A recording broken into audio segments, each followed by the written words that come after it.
سے بھی زیادہ دشمن ہے نفس.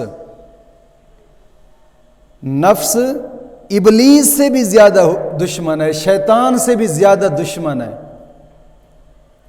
نفس جو انسان کے اندر ہوتا ہے، نفسانی خواہشات، شہوات کے ذریعے شیطان تیرے خلاف قوت حاصل کرتا ہے، طاقت حاصل کرتا ہے. اس لیے امید اور فریب کے ذریعے اپنے آپ کو دھوکہ میں نہ ڈال. نفس تو چاہتا ہے کہ امن، غفلت، سستی اور کہلی رہے.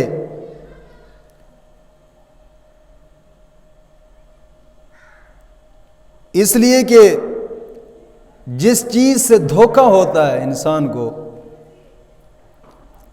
اگر تم نے اس چیز کو پسند کر لیا کہ جس چیز سے انسان دھوکہ کھاتا ہے، تو دھوکہ کھاتا ہے، اگر تو نے اس چیز کو پسند کر لیا تو اس کی خواہش کی اطاعت اگر تو نے کر لی تو وہ تجھے جہنم میں لے جائے گی. تو نفس کے لیے بھلائی کی طرف موقع نہیں رہے گا، کیونکہ تمام آفتوں کی جڑ یہی نفس ہے، تمام ذلتوں کی جڑ یہی نفس ہے، ابلیس کا خزانہ یہی نفس ہے، ہر برائی کی جڑ یہی نفس ہی ہے. جس نے نفس پر قابو پا لیا، اپنے نفس پر، وہ انسان کامیاب ہوا ہے. اس لیے آقا کریم صلی اللہ تعالی علیہ وسلم کا فرمان مبارک ہے کہ تفکروا الساعۃ خیر من عبادت سنۃ. حضور نے فرمایا کہ صرف ایک لمحہ غور و فکر کرنا، صرف ایک لمحہ غور فکر کرنا اپنے آپ پر کہ یار میں نے آج کا دن کیا نیکی کی ہے، کیا گناہ کیا ہے. صرف ایک لمحہ غور و فکر کرنا، فرمایا کہ یہ سال بھر کی عبادت سے بہتر ہے. صرف ایک لمحہ فکر کرنا کہ آج میں نے کیا کیا، کتنی نیکیاں کی ہیں، کتنے گناہ کیے ہیں، کتنا جرم کیا ہے. حضور فرماتے تفکروا الساعۃ خیر من عبادت سنۃ. فرمایا کہ سال بھر کی عبادت سے یہی تھوڑا سا غور و فکر ایک لمحے کا کرنا زیادہ بہتر ہے. حضرت ابو لیث رحمۃ اللہ تعالی علیہ بزرگ گزرے ہیں. آپ اپنی تفسیر کے اندر فرماتے ہیں کہ عقل مند آدمی کو چاہیے کہ وہ گزشتہ گناہوں سے توبہ کرے جو زندگی کے اندر گناہ کیے. یہ عقل مند آدمی کا پیشہ ہے کہ عقل مند آدمی وہ ہے کہ جو اپنے گزشتہ گناہوں سے توبہ کرے اور آخرت کے لیے نجات پائے.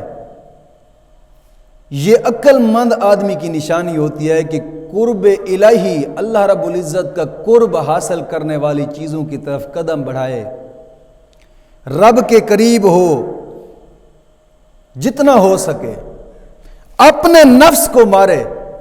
حضرت مالک بن دینار بصرہ کے بازار میں جا رہے تھے. بصرہ کے بازار میں حضرت مالک بن دینار رضی اللہ تعالیٰ عنہ جاتے ہوئے آپ نے ایک انجیر کا درخت دیکھا. دل نے چاہا کہ انجیر کھاؤں. جب دیکھا تو اور کچھ نہیں تھا پاس، جوتے تھے. جوتے اتارے اور سبزی فروش کو دے دیے. جوتے سبزی فروخت کرنے والوں کو جوتے دے دیے اور اس سے کہا کہ یار یہ جوتے لے لے، ان کے بدلے مجھے انجیر دے دے. یہ جوتے لے، ان جوتوں کے بدلے مجھے انجیر دے دے. تو وہ سبزی فروش کہنے لگا، سبزی بیچنے والا کہنے لگا کہ یہ جو تیرے جوتے ہیں نا یہ کم قیمت کے ہیں، انجیر بڑی قیمت کا ہے. یہ تیرے جوتے بہت کم قیمت کے ہیں. اس نے جوتے نہ لیے, انجیر اس کو نہ دیا. آپ نے اپنے نفس کی طرف غور کیا, فرمایا کہ تو انجیر کھانا چاہتا ہے, وہ چیز کھانا چاہتا ہے کہ جس میں جناب میری ذلت ہو رہی ہے, میں تجھے اب سزا دوں گا, نہیں کھاؤں گا, قسم کھا لی نہیں کھاؤں گا انجیر. لوگ گزرنے والے بازار میں, انہوں نے کہا اس سبزی فروش کو کہ تو نے پہچانا یہ شخص کون تھا؟ اس نے کہا نہیں. کہا کہ یہ مالک بن دینار تھا. اس نے اپنے غلام کو بلایا, غلام سے کہا کہ یہ ٹوکرا اٹھا انجیر کا جتنا بھی ہے, یہ ٹوکرا اٹھا, اور وہ جو شخص جا رہا ہے نا, اگر تو نے یہ ٹوکرا اس شخص کو دے دیا تو آزاد ہے, تو غلام نہیں رہے گا. جانے لگا. گیا جب حضرت مالک بن دینار کے پاس پہنچا نا, مالک بن دینار سے کہنے لگا کہ یہ ٹوکرا انجیر کا ہے, آپ لے لیں. اس نے کہا نہیں, اب نہیں کھانا. دیتا رہا, منتیں ترلے کرتا رہا. آپ نے فرمایا نہیں کھانا. اس نے کہا یہ لے لو, کیونکہ تم یہ لے لو گے تو میں آزاد ہو جاؤں گا. اس نے کہا تو آزاد ہو جائے گا, جو قیامت کے دن میرا نفس پڑے گا, میں پھنس جاؤں گا تو میں کہاں جاؤں گا؟ تو آزاد ہوگا نا آج دنیا پہ, اور قیامت کے دن میں کیا جواب دوں گا؟ میں ہمیشہ ہمیشہ کے لیے پھنسوں گا. نہیں لیتا. آپ نے اپنے نفس کو سزا دی, اپنے نفس کو سزا دی کہ جو کھانے کے لیے انجیر مانگ رہا تھا, اگلا منتیں ترلے کرتا رہا لیکن پھر بھی انجیر نہ لی. اپنے نفس پر قابو کیا, نفس پر. مالک بن دینار رحمۃ اللہ تعالی علیہ جب نا قریب وفات کے قریب گئے تو مرض بہت زیادہ بڑھ گیا. اپنے غلام سے کہا کہ شہد اور دودھ لے آؤ. شہد اور دودھ لے آیا غلام. اسے کہا کہ اس میں گرم روٹی ڈال اور سرید بنا اس کی. سرید جانتے ہیں؟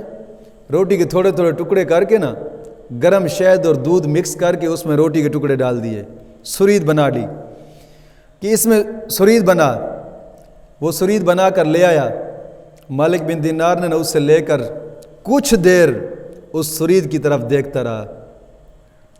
جب آپ دیکھتے رہے نا سرید کی طرف, دیکھتے دیکھتے پھر اپنے نفس کی طرف غور کیا اور اپنے نفس سے کہنے لگے کہ تو نے 30 سال پورے صبر کیا ہے, اگر یہ سرید پہلے 30 سال تو نے نہیں کھائی, 30 سال تو نے صبر کیا ہے, اب تیری عمر کی آخری گھڑی ہے, اگر اب بھی تو صبر کر لے تو تجھے کیا ہو جائے گا؟ یہ بات آپ نے کہہ کر پیالہ سیٹ پہ رکھ دیا, صبر کر لیا کہ نفس جو چاہتا رہا اسے کھانے کے لیے کچھ نہ دیا, کچھ نہ دیا. اگرچہ جتنا ہی جی کرتا رہا, کچھ نہ دیا کھانے کے لیے. اور آپ فرمایا کرتے تھے کہ اگر تم نیکی کی طرف اپنی عمر کو بڑھانا چاہتے ہو نا تو پھر نفس کی خواہشات سے دور ہو جاؤ, نفس کی خواہشات سے دور ہو جاؤ. اس لیے حضرت سلیمان بن داؤد علیہ السلام رب کے پیغمبر گزرے ہیں. آپ نے فرمایا کہ نفس پر قابو پانے والا پورا شہر فتح کرنے والے سے زیادہ بہادر ہوتا ہے. اپنے نفس پر قابو کرنے والا پورا شہر فتح کرنے والے پہلوان سے زیادہ بہادر ہوتا ہے. شیخ سعدی رحمۃ اللہ تعالی علیہ نا اپنی کتاب گلستان کے اندر لکھتے ہیں کہ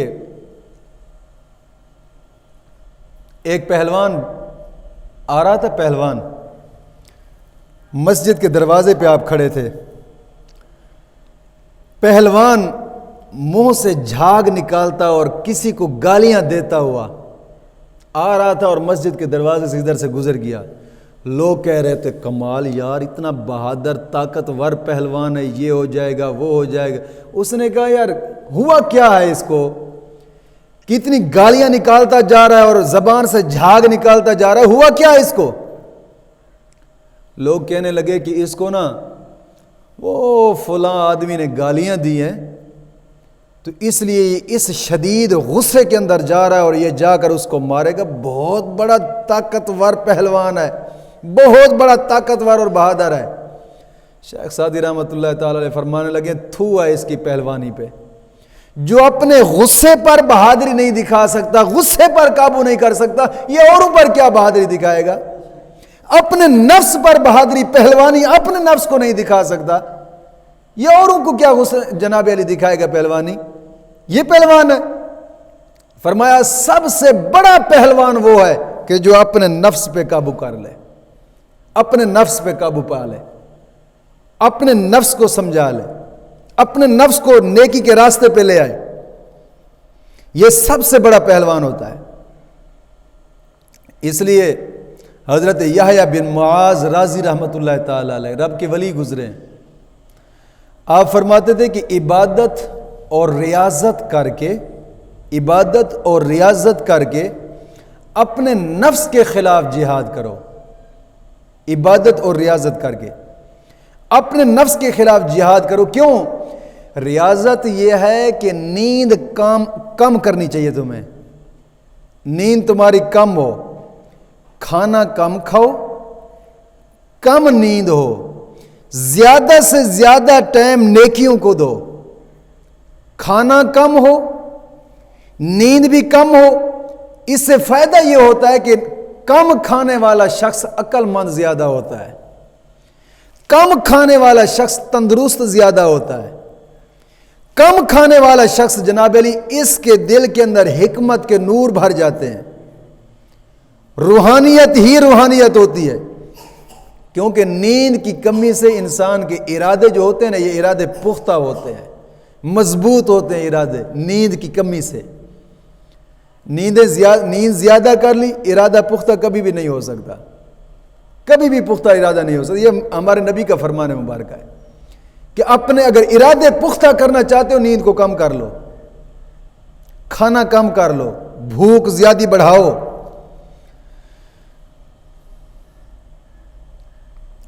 ایک تو یہ بھی ہوتا ہے کہ زیادہ کھانے سے انسان کا دل بڑا سخت ہو جاتا ہے۔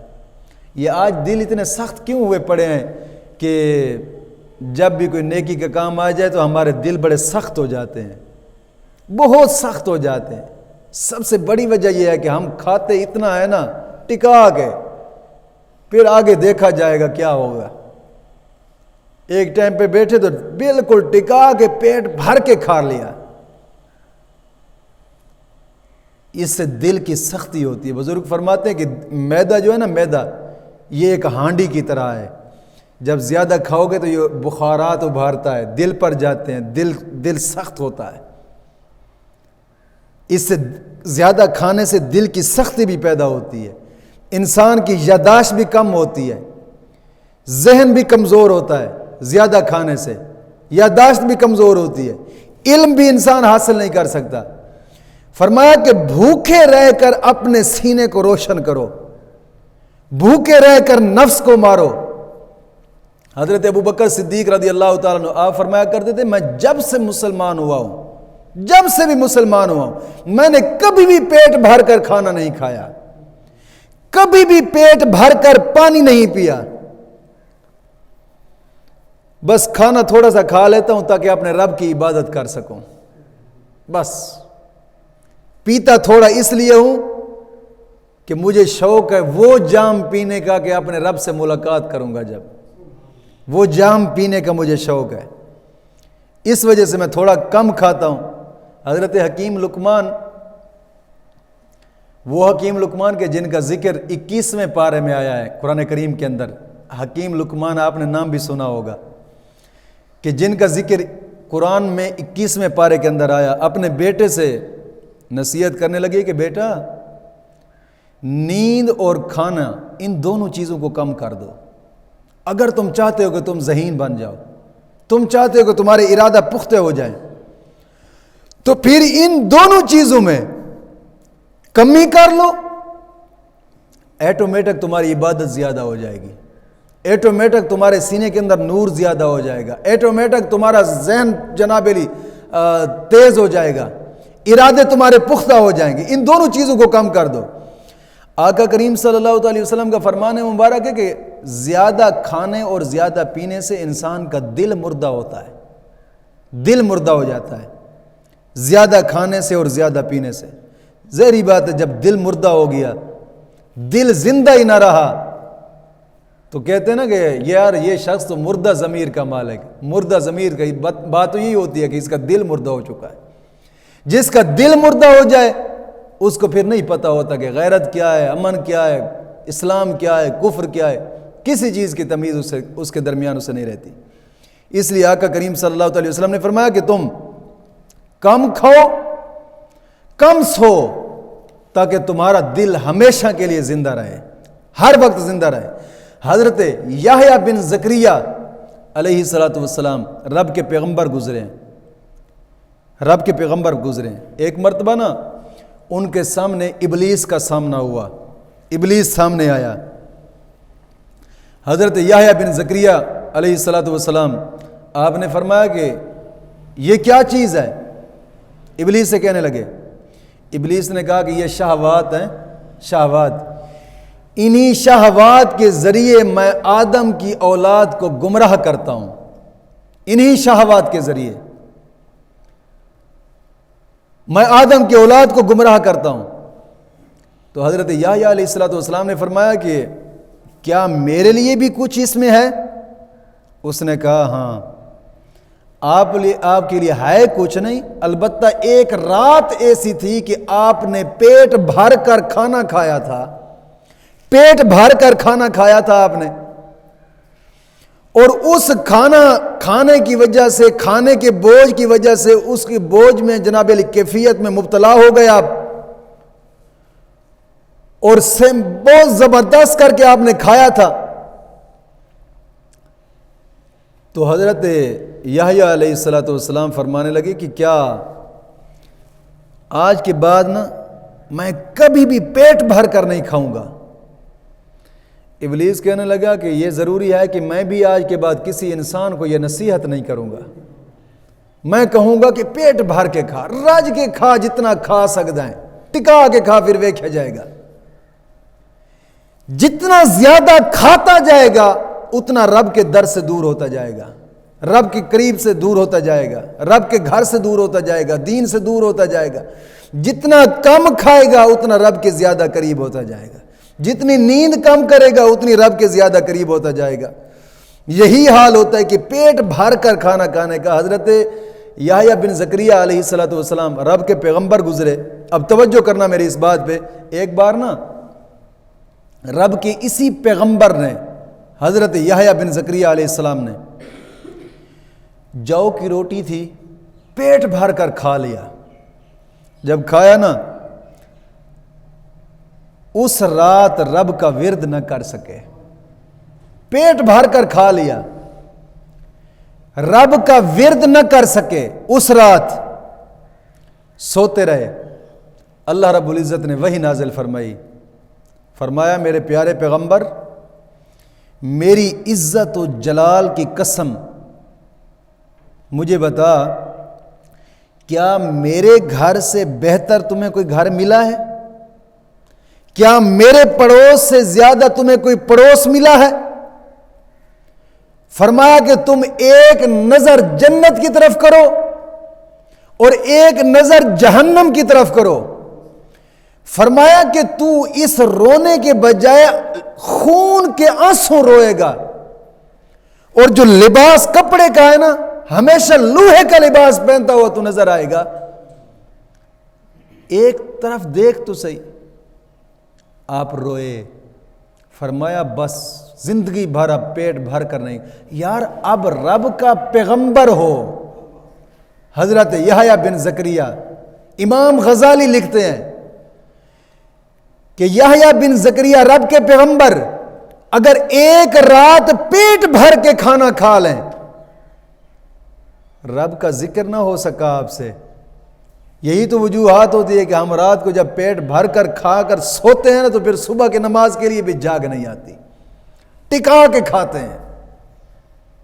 نہیں سوچا پتہ نہیں ہمارے قبر کے اندر یہ جو پیٹ ہے، یہ پیٹ دنیا میں تو بھرنے والا نہیں ہے، اس پیٹ کو تو قبر کی مٹی بھرے گی، دنیا میں تو کوئی چیز اسے نہیں بھر سکتی۔ یاد رکھیے گا، عقل مند آدمی وہ ہے کہ جو فاقہ کر کے نفسانی خواہشات کو کاٹ دے، یہ عقل مند انسان ہوتا ہے۔ اللہ رب العزت نے اس دنیا کے اندر نا 3 طرح کی مخلوق پیدا فرمائی، 3 طرح کی، اس دنیا کے اندر 3 طرح کی مخلوق پیدا فرمائی۔ پہلے نمبر پہ فرشتے پیدا فرمائے، ان میں عقل رکھ دی، شہوت نہیں رکھی۔ عقل رکھ دی ہے، شہوت نہیں رکھی۔ اور دوسرے نمبر پہ حیوانات پیدا کیے، ان کے اندر شہوت رکھ دی ہے، عقل نہیں رکھی۔ فرشتوں میں عقل رکھ دی، شہوات نہیں رکھی۔ دوسرے نمبر کی مخلوق حیوان، جن کے اندر شہوت رکھ دی، عقل نہیں رکھی۔ آپ دیکھیں نا کہ فرشتہ کو معصوم کیوں کہتے ہیں؟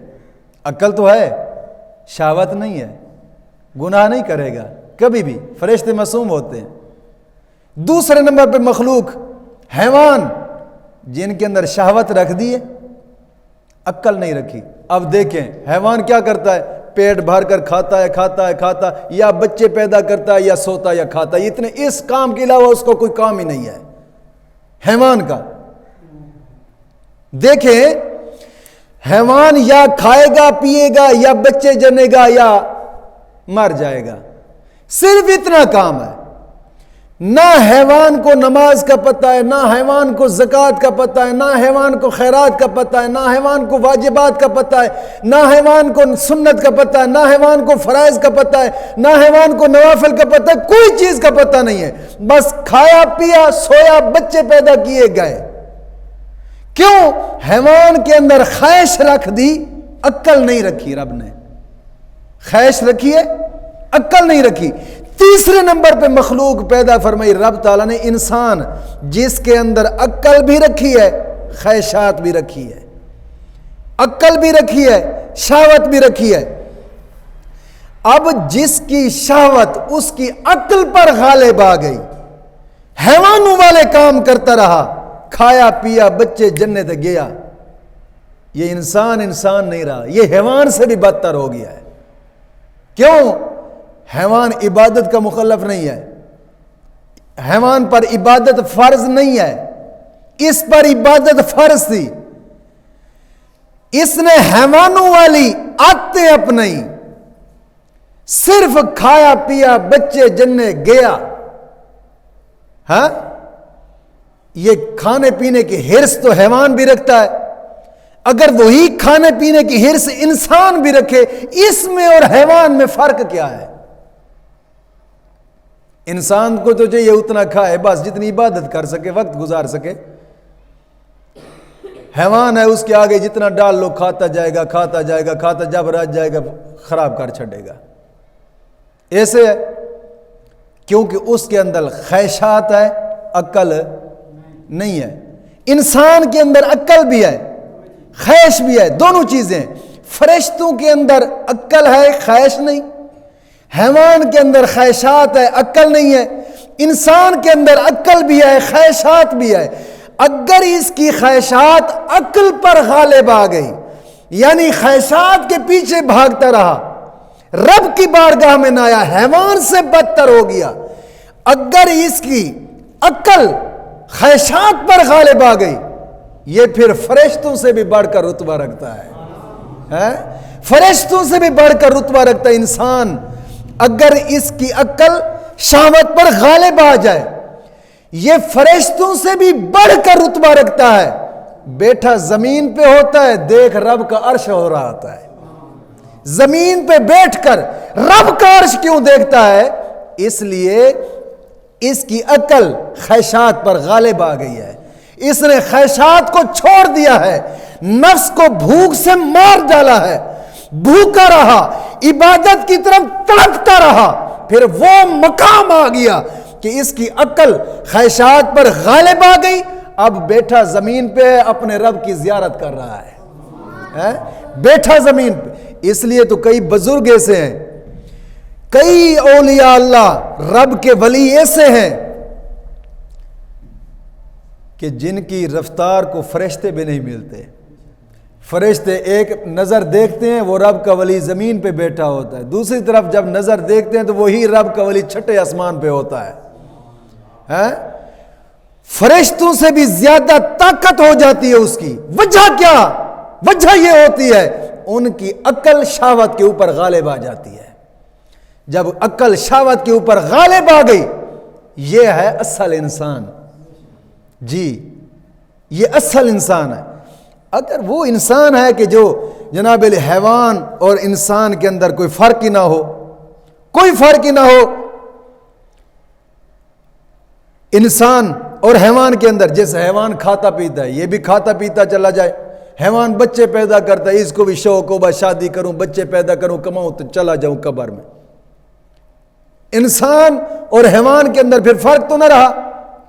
اس لیے بزرگ فرماتے ہیں کہ شہوت بادشاہوں کو بھی غلام بنا دیتی ہے، شہوت بادشاہوں کو بھی غلام بنا دیتی ہے، صبر غلاموں کو بھی بادشاہ بنا دیتا ہے۔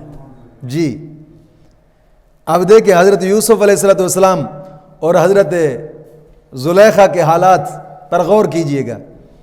حضرت یوسف علیہ السلام صبر کی وجہ سے مصر کے بادشاہ بن گئے تھے، صبر کی وجہ سے مصر کے بادشاہ بنے، اور حضرت زلیخا بزرگ فرماتے ہیں محض خواہشات کی وجہ سے حقیر اور فقیر بن گئی، خواہشات کی وجہ سے۔ اس لیے حضرت زلیخا حضرت یوسف علیہ السلام کی محبت میں صبر نہ کر سکی، صبر نہ کر سکی۔ صبر جو ہوتا ہے یہ انسان کو بادشاہ بنا دیتا ہے، غلاموں کو بادشاہ بنا۔ حضرت بلال کو دیکھیں کتنا صبر کیا ہے، حضرت عمر کو دیکھیں، صدیق اکبر کو دیکھیں۔ حضرت صدیق اکبر جیسا مالدار شخص کوئی نہیں تھا، اتنے بڑے تاجر پیسے والے آدمی تھے،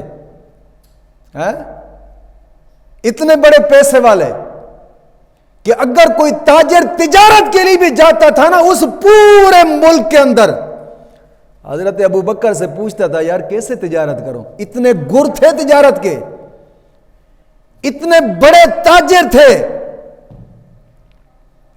لیکن اپنے نفس اور خواہشات کو ایسے روتا نا، ایک وقت ایسا آیا فرمایا کرتے تھے میں جب سے بھی مسلمان ہوا ہوں، جب سے بھی مسلمان ہوا ہوں، مولا اگر تیری عبادت کے لیے میں ایسے کھڑا ہو جاتا نا بغیر کھائے پیے تو میں کھڑا رہتا، میں کھاتا اس لیے ہوں تاکہ تجھے سجدہ کر سکوں، کھاتا اس لیے ہوں تاکہ تیری عبادت کر سکوں، بس۔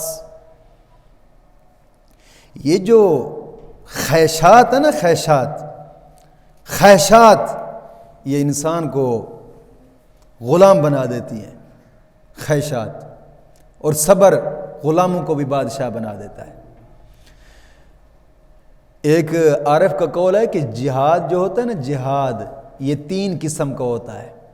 جہاد کتنے قسم کا ہوتا ہے؟ 3 قسم کا۔ پہلے نمبر پہ کیا؟ اللہ کا قرآن فرماتا ہے وَجَادِلُهُمْ بِالَّتِي أَحْسَنُ، ان کے ساتھ بہترین انداز سے مجادلہ کرو، یہ پہلا جہاد۔